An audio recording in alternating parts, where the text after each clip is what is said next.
My next speaker is Mr. Pikula. Thank you, Chair. Kolegice i kolege, ove godine obilježavamo i 30. obljetnicu genocida u Srebrenici. Prizore koji danas dolaze iz Ukrajine gledali smo usred Europe i u 90. godinama prošlog stoljeća. Dok su se bivši politički istok i zapad ujedinjavali, u Sarajevu su ljudi ginuli od snajpera.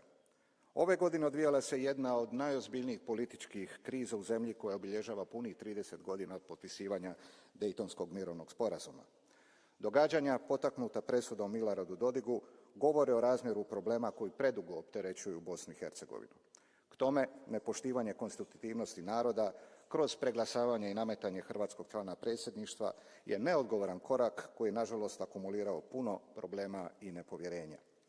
Mnoge države su sinonim za složenost, ali Bosna i Hercegovina je sinonim i za stagnaciju i blokade.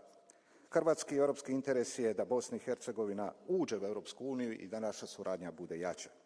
Ali dilema je kako i da li Bosna i Hercegovina može uopće pomoći sama sebi u tranziciji od Dejtona do Brisela.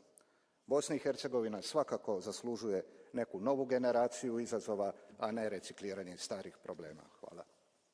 Thank you.